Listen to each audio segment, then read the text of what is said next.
Пирамида каналында акцент берүүсү аны мен Амантур Шерғазиев алпарам. Саламатсыздарбы? Үстүбүздөгү жылдын 1-октябрынан тартып Кыргыз Республикасынын социалдык фонду өлкө аймагындагы жалпы пенсионерлердин пенсиясын көбөйтүү тууралуу токтомду өкмөткө сунуштап, тиешелүү токтомго өкмөт башчы Мухаммедкалый Абылгазиев кол койгон. Ага ылайык ушул жылдын октябрь айынан тартып өлкө аймагындагы жалпы пенсионерлер көбөйтүлгөн тартипте пенсия алышмакчы. Биз бүгүнкү берүүбүздө ушул токтомдун аткарылышы дегеле пенсиянын көбөйтүлүшү, андан тышкары Кыргыз Республикасынын социалдык фондунда болуп жаткан өзгөрүүлөр, реформалар тууралуу сөз кылмакчыбыз. Биз менен болуңуздар.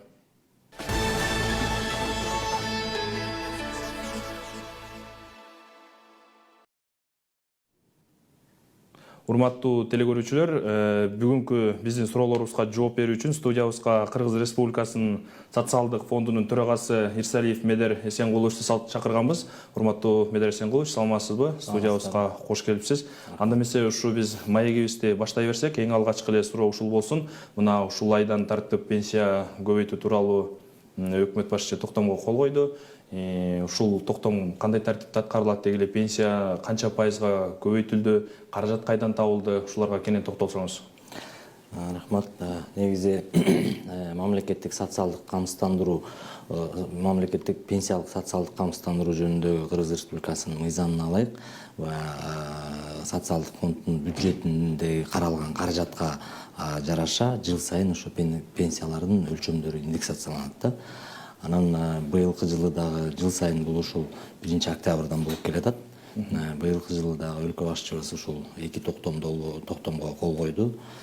Бунда биринчи токтомдо бул пенсиянын базалык бөлүгүн жогорулатуу боюнча, анан экинчи токтом болсо бул пенсиянын камсыздандыруу бөлүктөрүн жогорулатуу боюнча кол коюлду.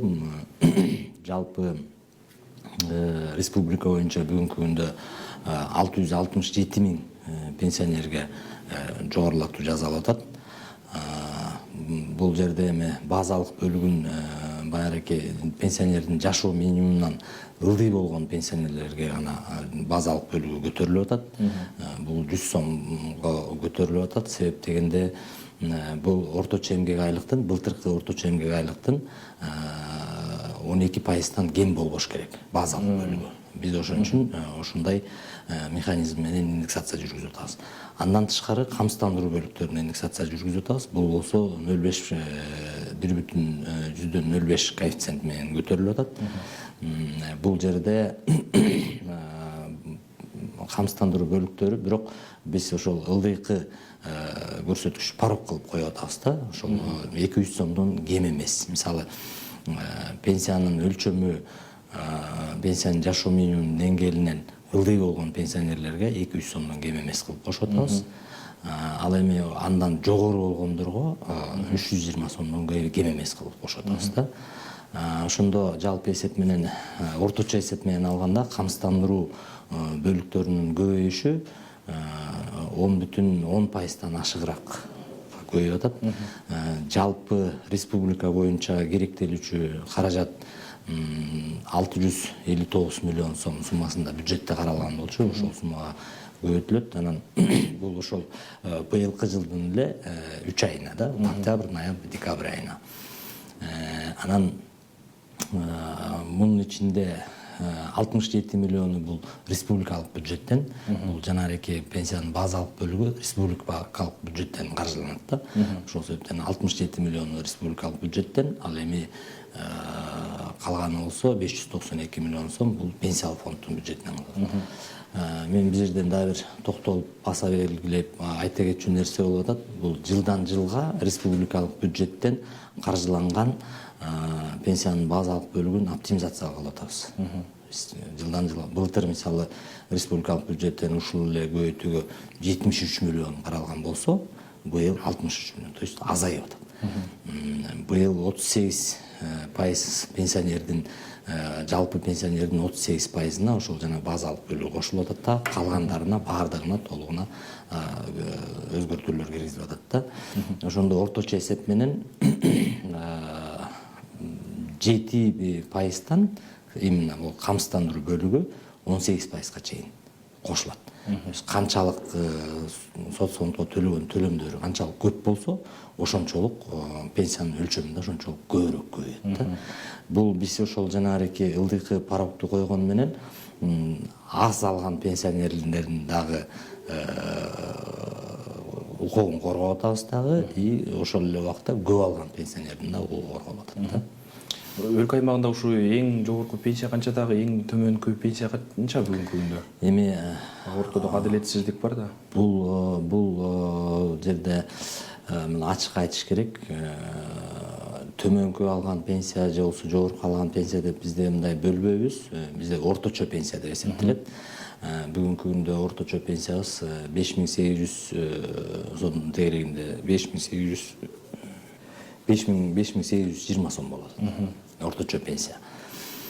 Эмне үчүн аз пенсия алган деп эсептелгени, бул баягы толук стаж эмес, стажы толук болбой алгандардын пенсиясы аз болушу мүмкүн да. Мындай эми түрдүү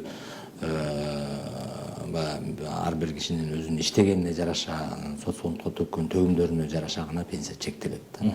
А жогорку пенсия бул ошончолук көп төккөндөрдүн, көп төлөгөндөрдүн пенсиясы жогору болот. Бул жөнүндө мен айттым өткөндө, 100 000 сомдон ашык алган пенсионерлерибиз да бар. Аны ачык айтыш керек. Мына ушул жылдын жай айынан тартып, жаңылбасам июнь айынан тартып, пенсионерлердин өздүк кабинети, тиги эле камсыздандырылган адамдын өздүк кабинети деген система иштеп баштады эле. Бул жанагы өлкөнүн санариптештири, аймактарда өнүктүү жана өлкөнүн санариптештири жылдын алкагында ишке ашты деген маалымат буга чейин айтылган. Анан ушул пенсия камсыздандырылган адамдын өздүк кабинети тууралуу айтсаңыз, деги эле бул эмне, кандай система, кандай тартипте иштейт? Бул 2018 жылы ошол мыйзамга өзгөртүү киргизилип, биз быйыл 1 январдан баштап жанагы пенсияга чыкканда адамдардын, ошо пенсионерлердин иш кагаздарын чогултуу функцияларынын баарын тең социалдык фонддун кызматкерлерине жүктөлөт. Пенсияга чыкканда адам киши кайрылганда только эмгек китепчесин, анан 5 жылдык 96-жылга чейинки 5 жылдык архивдик справкасын гана алып келсин. Калган жетишпеген же болбосо керектөөчү же болбосо тастыктоочу документтердин баардыгын тең социалдык фонддун кызматкерлери чогултат. Ошол эле мыйзамга 1 июль 2019 жылдан баштап пенсионердин өздүк кабинетин ачабыз деп өзгөртүү киргизилген. Анан биз болсо ошол пенсионердин эмес, камсыздандырылган адамдардын деп толуктоо киргиздик дагы. Ошол баардык камсыздандырылган адамдарга мүмкүнчүлүк бердик. Өздүк кабинет ачып. Бул үчүн пенсиялык биздин регионалдык органдарга бир жолу барып, арыз түрүндө кайрылып, анан ал электрондук ачкыч берилет.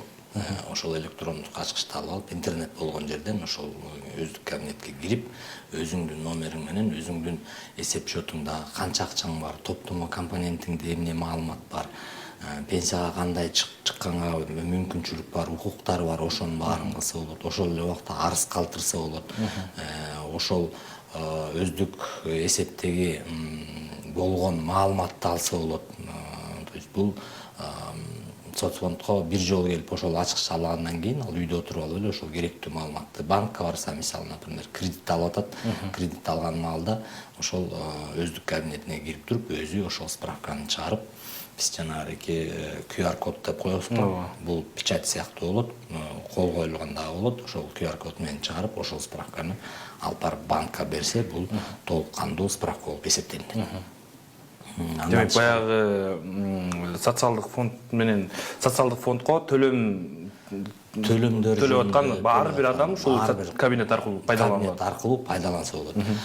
Бул кабинет аркылуу пенсияга чыкканга да мүмкүнчүлүк болот, электрондук түрдө. Бул соцфондко келбей эле ошол кабинет аркылуу болгон документтерин ошол кабинет аркылуу, электрондук кабинет аркылуу жөнөтсө, биз ошону карап, маалыматын текшерип, туура тастыкталган маалыматтар болсо чектеп, кайра өзүнө электрондук түрдө жөнөткөнгө мүмкүнчүлүк түзөт. Бул пенсионер менен социалдык фонддун кызматкеринин ортосундагы түзмө-түз байланышты азайтуу максатында. То есть физический байланыш азаят дагы бул электрондук түрдө кайрылган. Бул арыздарды жазса болот, ошол эле убакта ошол кандай көйгөйлөрү бар, эмнеси болуп аткан боюнча толук кандуу электрондук түрдө алса болот. Бүгүнкү күндө бул толук кандуу иштеп атат. Ушул кабинетте жарандын, биздин камсыздандырылган жарандын кандай маалыматтары сакталат деги эле? Персоналдык маалыматтары. Бул жерде 1996 жылдан баштап өзүңүздөр билесиздер, бизге персонификациялык учет, жеке эсеп учету киргизилген. Ошол жеке эсеп учетундагы болгон ошол жылдан берки бүгүнкү күнгө чейин иштеген адамдардын толук кандуу маалыматы ошол жерде турат. То есть ал жерде айлык акысы, пенсионер болсо пенсиянын өлчөмү, болгон тапкан кирешелердин баардыгы тең ошол эсеп учетто турат. Ошол маалыматтарды толукан ар бир жаран өзү гана алганга укуктуу. Ал башка бирөөнүкүн ала албайт. Алганга киргенге мүмкүнчүлүгү жок, өзүнүкүн алат. Биз андан тышкары мен дагы кошумчалап айтып кетейин, жанагы азыркы жаңы паспорт, кийинки үлгүдөгү жаңы паспорт, чип бар паспорт менен болсо, ал соцфондго келбей эле үйүнөн отуруп через интернет аркылуу кирип телефонго электрондук ачкычы келет, ошол ачкыч менен кирип өзүнүн өздүк маалыматын текшерип. Бул жерде маалыматты иштеген кишилер ошол иш берүүчүсүнүн туура айлыгын туура төлөгөнбү, соцфондго туура убагында төлөнгөнбү, айлыгын жашырбай, мисалы кийин биз айтып калып атпайбызбы, конверт түрүндө берип атат деп. Конверт түрүндө алганы менен соцфондго канча деп айлык көрсөтүлгөн, ошонун баарын тең өзү текшерип алса болот. Бул ошол иштеген кишилерге, жарандарыбызга мүмкүнчүлүк түзүлүп атат да, көбүрөөк жакшыраак мүмкүнчүлүк иш берүүчүнүн айкындуулугун текшергенге да мүмкүнчүлүк берет. Жакында эле мына ушул жумада Борбор калаада өлкө башчысынын катышуусу менен ушу Борбор Азиядагы санарип трансформациясы аттуу конференция болуп өттү. Ошол конференцияда президент аябай бир жакшы сөз айтты да, мына ушул санариптештирүү саясатынын алкагында биздин жарандарыбыздын маалыматы санарип түргө өтүп атат. Бирок ошол эле учурда бийликтин, өкмөттүн, деги эле ушул органдардын негизги милдети биздин жарандарыбыздын жеке персоналдык маалыматын жакшы коргоо, муну ачыкка чыгарып ийбөө деген бир жакшы сөздү айтты да. Анан ушу биздин пенсионерлерибиздин, биздин камсыздандырылган адамдарыбыздын жеке маалыматы, персоналдык маалыматы канчалык деңгээлде корголгон? Мисалы үчүн азыр маалыматтык технология ушунчалык өнүккөнү менен маалыматтык коопсуздук маселеси, кибер коопсуздук маселеси да күн тартибинде турат да. Баягы бир күндө мисалы үчүн канча деген хакердик чабуулдар болуп атат. Анан ушу биздин камсыздандырылган адамдарыбыздын маалыматы, жеке маалыматы жеткиликтүү деңгээлде корголгонбу? Аябай жакшы суроо айтып атасыз. Чындыгында урматтуу президентибиз да бул жөнүндө баса белгилеп айтып кетти. Бул ар бир кишинин жеке маалыматы сөзсүз түрдө корголуш керек деп. Анан бул жерде биз баягы маалыматтык базанын кармоочусу катары толук кандуу мыйзам чегинде жооп беребиз. Ошол себептен бизге быйылкы жылы эле бир хакерлик атакалар болду, бирок эч кандай коркунуч жараган жок. Бул тийиштүү деңгээлде биз болгон иш аракеттин баарын ошого жумшап, бүгүнкү күндө толук кандуу бул корголгон маалымат эч жакка берилбеш керек да. Үчүнчү кишиге дагы баягы маалымат өтпөш керек. Бул боюнча бул толук кандуу иш жүрүп атат. Биз жылга ошол өзүбүздүн маалыматтык базабызды коргоо максатында жаңыланган технологияларды, жаңыланган элементтерди алып, ошолорду сатып алып, ошолор менен иш жүргүзүлүп турат. Мына ушул өздүк кабинеттин иштеп жатканына мына 4 айга жакын убакыт болуп калды. Ушул 4 ай аралыгында канча колдонуучу катталды? Баягы санариптештирүү саясаты өз кезегинде баягы жаран менен мамлекеттик кызматкер ортосундагы байланышты азайтып, коррупцияны, ашыкча бюрократияны жоюп, аны алдын алат. Анан ушул саясатты, деги эле ушул жаңылыкты, ушул санариптештирүүнү биздин жарандарга жеткирүү жагында, аны жарнамалоо жагында кандай иштер аткарылып жатат?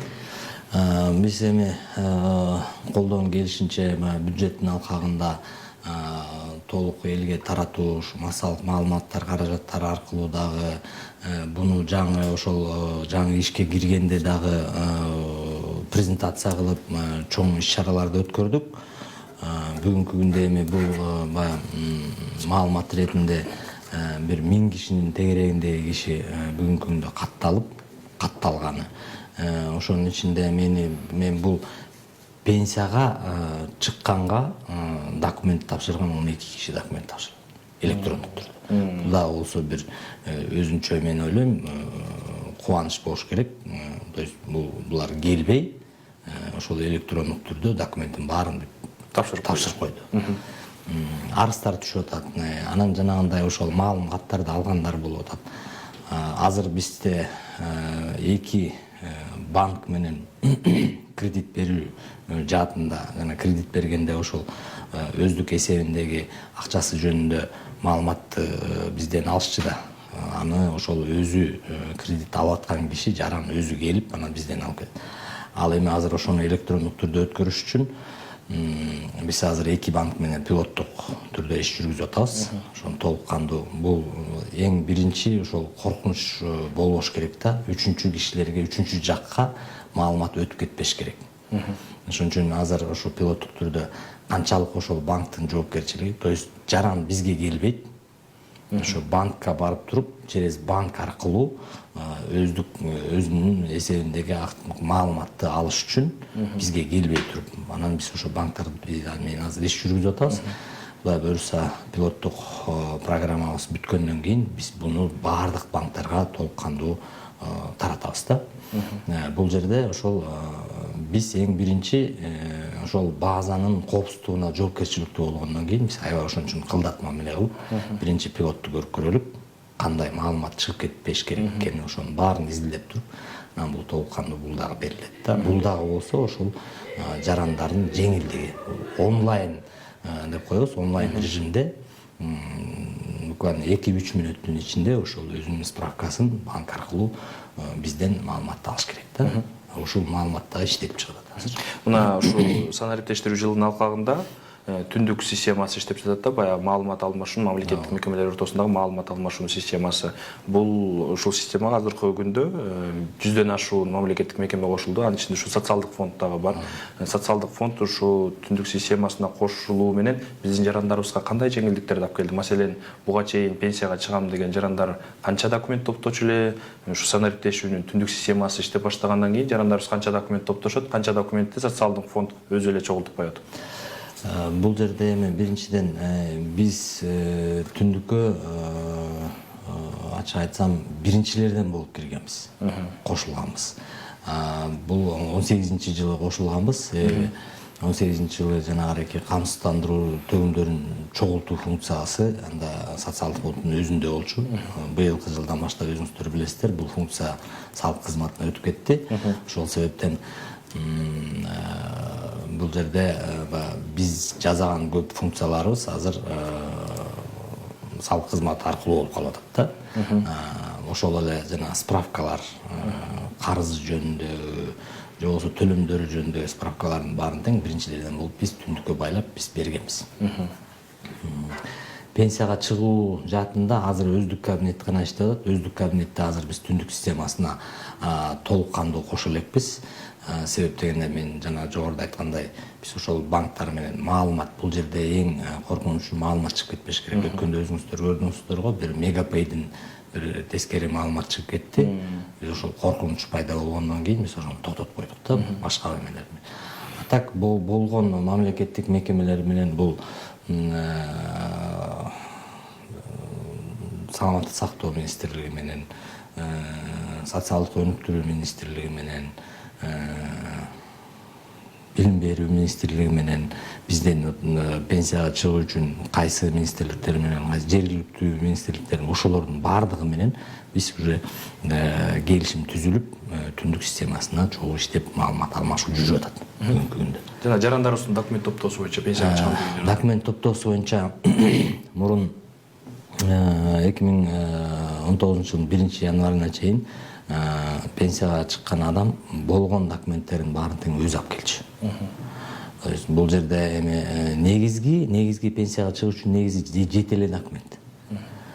Бул паспорты, эмгек китепчеси, 95-жылга чейинки айлык маянасы жөнүндө 60 айлык, то есть 5 жылдык айлык маянасы жөнүндө, аскер китепчеси, окугандыгы боюнча диплому, анан балдары болсо аял кишилердин балдарынын көйлүктөрү боюнча төрөлгөндүгү тууралуу көйлүк. Бизде кандай болуп калат? Аскерге барган, бирок аскер китепчеси жок. Анан ал кишини жөнөтөбүз. Барып военкоматтан барып справка алып кел деп. Эми ошону военкоматтан барып справка алып кел деп жөнөтпөйбүз дагы. Биздин кызматкерлер өзү кат аркылуу, ошол түндүк аркылуу военкоматтан справканы алып, тиркеп, чындыгы бар болсо, барды тиркелип калат. Бул жеңилдик болот. 60 айлык же болбосо жана 5 жылдык эмгек акы жөнүндөгү маалыматты алып келгенин өзүлөрү алып келсин дегендин бир себеби бул 96-жылга чейинки 96-жылдан бери персоналдык жеке эсеп учету киргенден кийин бүт маалымат өзүбүздө турат. Аны биз чыгарып беребиз дагы, өзү эле карап, текшерип, могу жерим жок экен же болбосо бул жылым кирбей калыптыр десе, биз кайра толуктап берип атабыз. Мурунку жылдарыныкы бул баягы Советтер Союзунун убагындагы иштеген жылдар болуп калат дагы. Ал жердеги маалыматтарды архивде бул пенсионерге бекер берилет. Өзлөрүнө бир жолу. Анан ал киши кайсыл периоддо кайсы жерде иштегени жөнүндө өзү так маалыматты өзү жакшы билет. Биринчиден. Айлыгын дагы жакшы билет. Ошон үчүн биз ошол мүмкүнчүлүктү сиз өзүңүз кайсы периоддо каякта иштегениңизди толук маалыматты өзүңүз алып келиңиз деп биринчи ошон үчүн бердик. Калган жетишпеген, мисалы жанагындай эле балдарынын төрөлгөндүгү тууралуу көйлүктөр жоголуп кетет. Окугандыгы тууралуу көйлүктөр, дипломун алып келет, бирок заочно окуган болуп калышы мүмкүн. Же болбосо жана бир жылдык без содержания алып калган убактар болот. Ошолордун баардыгын тең тастыктоочу маалыматтарды биз ошол азыр түндүк аркылуу бүт маалыматты толук алып туруп, ал кишини өзүн жумшабай, биз өзүбүз алып, өзүбүз топтоп киргизип атабыз. Мына жогоруда айтып өттүңүз, камсыздандыруу төгүмдөрүн чогултуу Кыргыз Республикасынын салык кызматына өткөрүлүп берилген деп. Жана муну өткөрүп берүүдөгү зарылчылык эмне болгон? Жана азыркы учурда ушу эки мекеме ортосундагы маалымат алмашууда, каражаттарды которууда убакыт кечеңдеп, бир тоскоолдук, сиздердин ишке тоскоолдук жаратып жаткан жокпу? Биринчиден эми бул жерде бизнес коомчулугунун эң бирден бир талаптары болду. Бизнес коомчулугу канча жылдан бери эле ошол талапты коюп келишкен. Бир жерде текшерүү болсун, бир жерге отчет тапшыргандай бололук, бир жерге акча төгөлүк деп. Анан өкмөт өзү бөлүштүрүп алсын деген талаптардын баардыгын тең ошол именно бизнес коомчулугу көп жылдан бери талап коюп келатты. Биз ошол талапты аткардык. Бул эми жаңы Кыргызстан тарыхында биринчи жолу болуп аткан нерсе. Бул албетте кыйынчылыктарды тудурбай койгон жок. Кыйынчылыктар болуп атат, аны мойнубузга алышыбыз керек. Бирок ошол кыйынчылыктардын үстүндө бүгүн иштебиз. Бирок акча кечиктирип калуу же болбосо андай мындай жок. Кээ бир учурлар болуп атат, что акча адашып калган учурлар болуп атат. Убагында баягы биздин базага толук кандуу кирбей калган учурлар болуп атат. Эми муну биз салык кызматы менен биз азыр регламент түзгөнбүз. Ошол регламенттин үстүндө толук кандуу иш жүрүп атат. Булардын баары эми бара-бара барып оңолчу нерсе да, буюрса оңолот. Дагы бир ушул жерден бир нерсе сурагым келип турат. Мамлекеттик топтомо пенсиялык фонду жөнүндө толугураак айтып берсеңиз, биздин көрөрмандар ушу пенсиялык фонд менен мамлекеттик топтомо пенсиялык фонд ортосунда баягы адашуу, жаңылуу, түшүнбөстүктөр болуп жатат да, экөөнүн айырмасы эмне? Мамлекеттик пенсиялык топтомо фонду бул компонент системага 2010 жылы кирген. 2010 жылдан баштап ушул 2% айлык акыдан кармалат дагы топтомо компонентине кирет. Бул топтомо компоненттеги акча ошол пенсионердин пенсияга чыккан укугу жашка чейин алган укугу жок. Аны ала албайт. 2% акча. 2% акчаны. Бул ошол пенсияга чыккандан мунун негизги максаты болуп, пенсияга чыккандан бул кошумча каражат болуш керек да. Бул 2% билинбей жылдар менен топтоло берет дагы. Бул кийин пенсияга чыккандан кийин кошумча каражат. Мисалы жана чет өлкөдө айтып атпайлыкпы? пенсионерлердин баары пенсияга чыгып алып туруп анан дүйнө жүзүн кыдырып кетет деп. Кайсы акчанын эсебинен. Бүт жанагы ушул топтомо компоненттин эсебинен. Бизде дагы ошол сыяктуу нерсе келиш керек. Бул жылдан жылга топтолуп отуруп, ал еще өзүнүн ошол эле акча топтолбой, биз аны жана баалуу кагаздарга салып атабыз, банктык депозиттерге салып атабыз. Биз ага мыйзам боюнча пайыз, үстүк пайыз кошуп турушубуз керек. Ал да иштеп атат.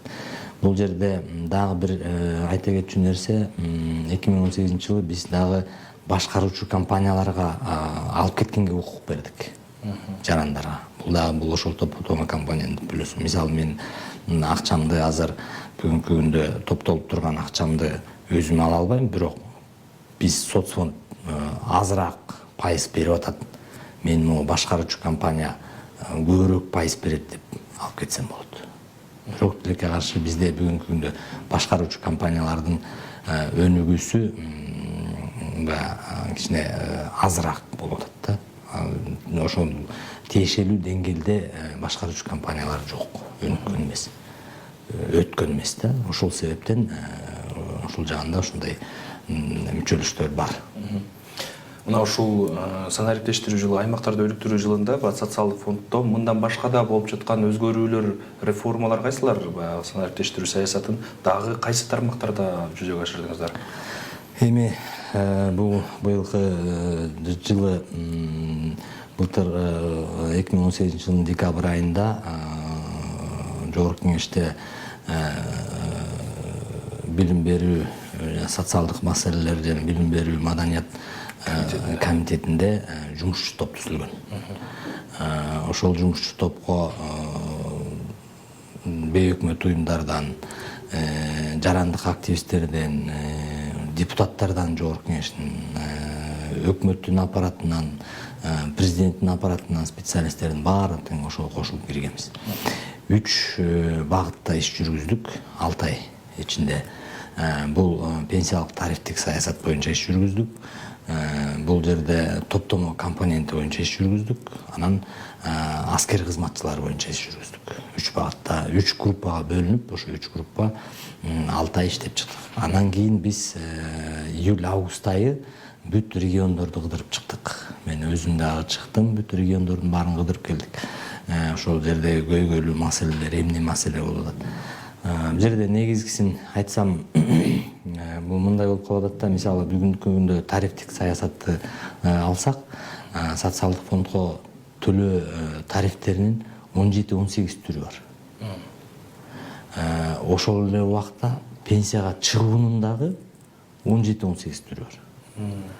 Биз баягыреки бүт баарын тең эле майдалап эле ар бир категорияга бөлө бергенбиз. Эч бир өлкөдө мындай жок. Только бизде эле Кыргызстанда. Ким требования көбүрөөк коюп, ким баягы көбүрөөк сурана бергендин баардыгына тең эле биз ушу жеңилдиктерди ар кайсы категория кылып бөлө бергенбиз. Анан эми ошонун баарын тең биз оптималдаштырып, азыркы күндө ошонун бир жок дегенде бир жок 5-6 түргө алып келишибиз керек. 17-18 түр эмес, жок дегенде 5-6 түргө. Мисалы мындай болот да.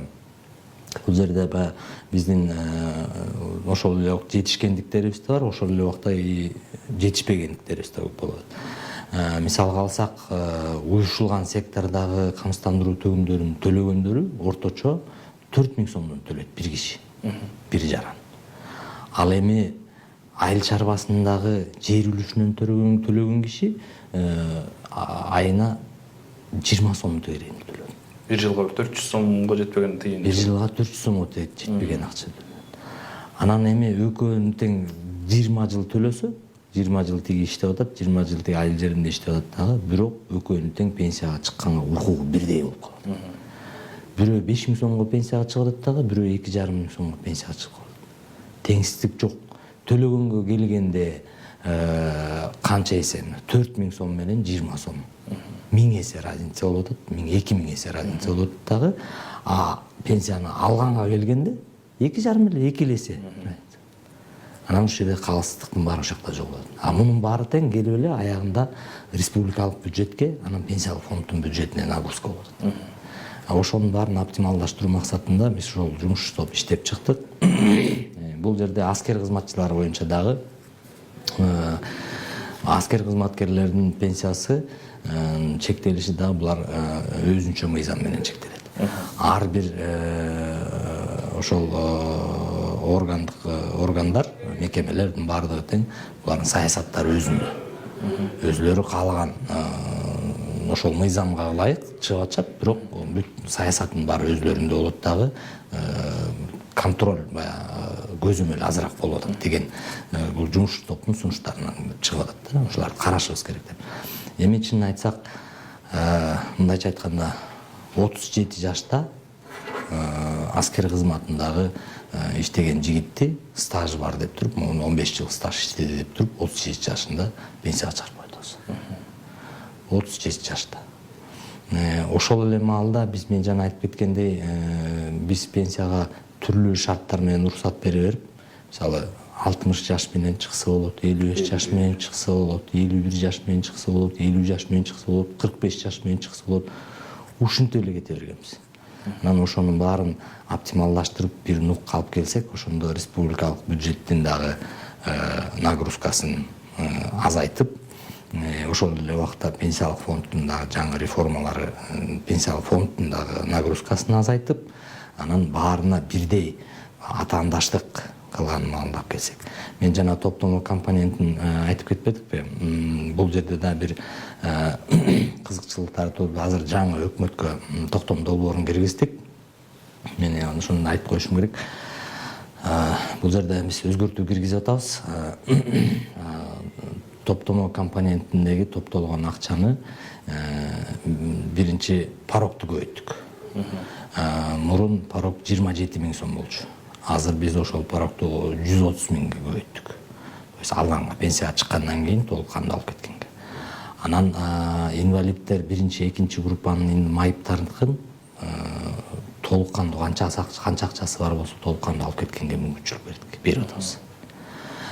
Мындан тышкары 50 000 сомдон ашык акчасы бар болсо ошол топтомо компонентинде ипотекага биринчи жанагы первоначальный взнос деп коебуз го. Ошого алганга укук берип атабыз. То есть үй жок, иштеп жаткан кишилердин баарына тең ошондой акча, первоначальный взнос акчасы жок болот, биздеги акчаны алат. Бирок эч качан накталай акча колуңдарына берилбейт. Мунун баары тең мекемеге которуу, банкка которуу, мекемеге которуу жол менен да, только ошондой менен. Андан тышкары жанагы ооруларын да киргиздик. Рак оорулары, анан жүрөк ооруларын киргиздик. Ошол адам ооруган маалда ошол дарыланганга бир пайда боло турган мүмкүнчүлүк берип атабыз. То есть ошол акчасы бар болсо, ошол операцияга же болбосо жана физиотерапия деп коебуз болгондой, азыр эми тизмеги менен кетип атат. Аны толук кандуу токтом кол коюлуп чыккандан кийин биз дагы толук кандуу айтып беребиз да, кандай болуп. Бул дагы болсо ошол топтомо компонентине же болбосо жанагы жарандарын конверт менен албай, официалдуу түрдө иш берүүчүгө уже требование коюп төлөгөлө, мен акасы кийин муну алган укугум болот экен. Өз укугун талабын койгонго мүмкүнчүлүк түзүлүп атат. Бүгүнкү күндө бул жердеги топтолгон акчабыз 19 миллиардтын тегерегинде акча болот. Мунун ичинде 11 миллиарды бул камсыздандыруу төгүмдөрүнүн накталай өзүнүн чогулушу, а калган 9 миллиардтын 8 миллиардтын тегерегиндеги акча бул үстүнө түшкөн 9 жылдын ичиндеги үстөк пайыздар. Ошонун эсеби менен анан бул жерде дагы бир кошумча кетип жөнөтсө, кокус адам каза болуп калса, мураскорлорун алганга укугу бар. Топтолгон каражаттар. Топтолгон компоненттин бир өзгөчөлүгү ошол мураскорлорго калат акчасы. Бүгүнкү күндө биз 29 миллион сомдун тегерегиндеги акчаны мураскорлорго төлөп бердик. Каза болуп калгандан кийин ошол мураскорлор ушул акчасын алганга, толук кандуу алганга укук берип атабыз да. Буга чейин бар беле мындай? Буга чейин мураскорго биринчи эле ошол киргенде эле бул эң биринчи өзгөчөлүктөр ошол бар болчу. Азыр биз өзгөчөлүктөр кылып, эми ошол акчаны кайсы маалдарда мурун пенсияга чыкканда гана алганга укугу бар болчу, же болбосо башка чет өлкөгө дайыма жашаганга көчүп кеткенде гана алган укук бар болчу. Азыр болсо биз биринчи, экинчи группадагы майыптарга толук кандуу алганга укук берип атабыз. Андан тышкары жана жүрөк оорулары боюнча ооругандарга алганга укук берип атабыз.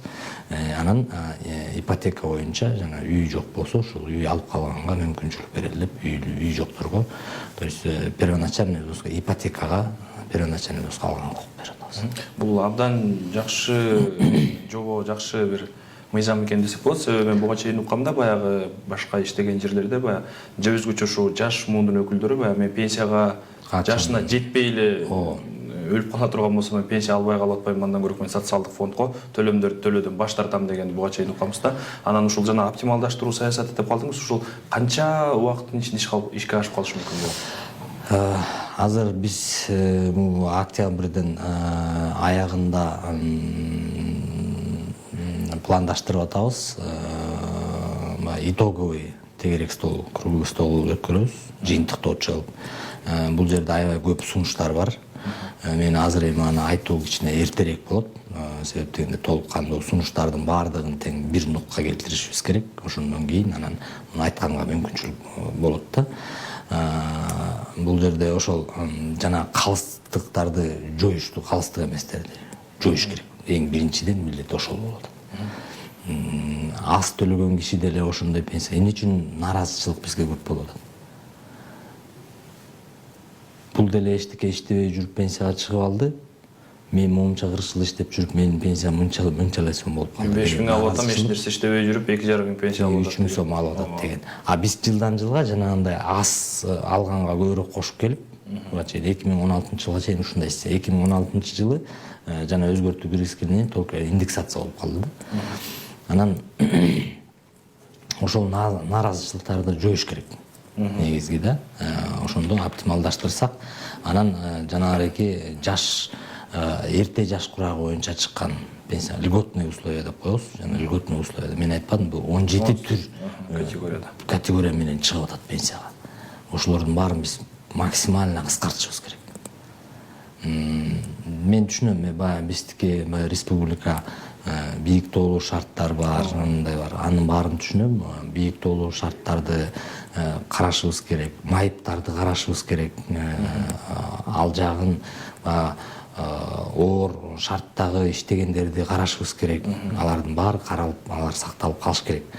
Но андан тышкары ден соолугу чың, көп балалууларды карашыбыз керек. Мисалы, ден соолугу чың, кадимкидей ошондой иштеп, бирок биз уруксат берип коюп атабыз, 35 жыл стажың болсо чыга бер пенсияга деп. 55 жаштан чыкканга деп аял кишиге. Болсо 40 жыл стажың болсо эркек кишиге берип коюп атабыз, 60 жаштан чыга бер деп. Точно эле ошондой эле киши 1 жыл жетпей калды, 63 менен чыгып атат. Же болбосо жанагы толук эмес жетпей калган стажын мейли эртерээк чыга бер, кийин возрастың келгенде биз ошону кармап коебуз деп туруп, аны чыгарып берип коюп атабыз. То есть ошонун баары аябай көбөйүп кетип атат да. Анан ошол бул жерде эми ошонун баарын тең карап чыгып туруп, анан бул механизмди алып келишибиз керек. Ошондо анан биз жанагы бизнес коомчулугу коюп аткан тарифтер жогору деп атат. 2099 жылдан бери тарифтердин түшүшү 39%-тан 27%-га түштү. Негизи да. Бул түшүп эле келет, жылдан жылга түшүп келаткан нерсе. Анан муну дагы түшүрүш керек деген талаптарды коюп атат бизнес коомчулугу. Биз ошол бирок ошону түшүргөндө биз миллиарддаган жоготууларга учурайбыз. Мисалы, биз азыр бир айда 4 миллиарддын тегерегиндеги акчаны ай сайын төлөп берип атсак, биз 1%-га тарифти түшүрсөк, бул 1 миллиарддын тегерегинде акча жоготуу болот. Бул коркунучтар бар да. Ошон үчүн муну аябай кылдат карап туруп, анан биз ошого барышыбыз керек. Анан бул жерде төлөөчүлөрдүн санын азайышы болот. Пенсионердин саны өсүп атат. Камсыздандыруу төлөмдөрүн төлөөчүлөрдүн саны азайып атат жылдан жылга. Бул болсо, бул жанагы төлөө тарифтерин дагы түрүнүн көбөйүп кеткен себептердин бири. То есть айыл чарба сектору менен жеке ишкерлерге биз минимальный тарифтерди, минимальный акча төлөгөндү берип койдук. алар общий жалпы чогултулган акчанын 1,5% айыл чарба жеринен чогулган акча болот. 1,5% жеке ишкерлерден чогулган акча болот. Патент менен иштеген. 3% болуп атат дагы. Пенсия чектелип, кайра ошолор эле пенсияга чыгып, пенсияны ала баштаганда 36%тан ашып кетет. Мына бул жерде жок. 10 эсе, 12 эсе төккөн акчасы ошондой аз болду. Ушундай калыссыздыктар аябай көп болуп атат да. Ушул жерден мыйзам чыгаруучулар дагы, анын ичинде коомдо дагы айтылып жүрөт. Ошо Кыргызстан пенсионерлердин өлкөсүнө айланып баратат. Пенсияга чыгуу мөөнөтүн, жашын жогорулатуу керек дегендей пикирлер айтылып жүрөт. Бул канчалык деңгээлде жүйөлүү? Пенсия жашын жогорулатуу дегенге мен кошулбайт элем. Себеп дегенде биздин республиканын шарты, анан орточо жашоо деңгээли башкаларга салыштырмалуу ылдыйраак. Бирок да бир статистикалык маалымат кичине кубандырат. Жылдан жылга жанагы жашоо деңгээли, жашоо узактыгы узарып келатат да, жылдан жылга кошулуп атат. Бул дагы кубандырат, бирок пенсионердин өсүшү бул именно жана льготный категориянын өсүшү болот да. Эрте чыккандардын өсүшү болот да. Эгерде жогоруда жана сиз айткан категориялардын баарын оптималдаштырып азайтсак, баары бирдей жок дегенде 5 категория калтырсак, мисалы да, ошондо оптималдаштырып турчу болот. Мисалы жанагы эмне үчүн аскер кызматкерлерине баары теңдөө коюп атат. Алардын баары эрте чыгат. Анан ошолорго аскер кызматкерлерине теңдештирилген мекемелер бар. Мисалы да, ошолордун дагы стаждарын, эмгек стажын карап чыкканга. Эми бул жерде ошол жумушчу топтордун баардыгынын жыйынтыктары бар. Мунун баарын тең биз ошол жыйынтыктоочу тегерек стол болгондо ошондо чыгарабыз дагы, ошондо толук кандуу айтабыз. Ушул жерден дагы бир мына жаңылык, Кыргызстан ИАЭПке мүчө болгону, шериктеш өлкөлөр арасында пенсияны экспорттоо боюнча мыйзам долбоору талкууланып жатты эле. Азыркы учурда кайсыл баскычта дегиле бул жакын аралыкта ишке аша турган демилгеби бул өзү? Бул мыйзам долбоору бизде азыр толук ички мамлекеттер аралык процедураны өттүк. Муну азыр биз өкмөткө киргиздик, премьер кол коюп берди. Муну азыр ошол ИАЭПке комиссиясына жөнөтөбүз. Бирок ал жерде биз биринчилерден болуп жөнөтүп атабыз. Андан тышкары бул жерде башка ошол мүчө мамлекеттердин баары тең ички өздөрүнүн тартибине өткөрүп туруп, анан кийин жөнөтүп баары чогулуш керек дагы, анан президенттер кол коюш керек. Анан кол койгондон кийин бул күчүнө кирет. Эгерде кол коюлуп кала турган болсо, кандай тартипте ишке ашат ушу пенсияны экспорттоо? Бул жерде ошол ар бир өлкөдө иштеген жылдары эсептелинет. Ар бир өлкө өзүнүн мыйзамына ылайык ошол жердеги иштеген жылдарын эсептеп, бул бирок эми мыйзам күчүнө киргенден баштап аста кетет. Бирок биз бир жакшы нерсеге жетиштик. Бул сүйлөшүүлөрдүн аркагында стажды алганга мүмкүнчүлүк болду. Айлык акыны албайбыз, бирок мурунку иштеген стажды алганга мүмкүнчүлүк. Россияда иштеп жүргөн жылдары стаж катары эсептелет. Стаж катары эсептелинсин, бирок айлыгы кирбей калат. Айлыгы уже кол коюлгандан баштап кире баштайт.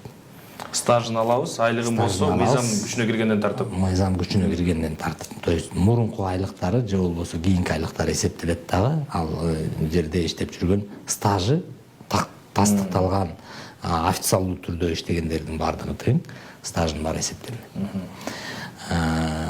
Ар бир өлкө өзүнүн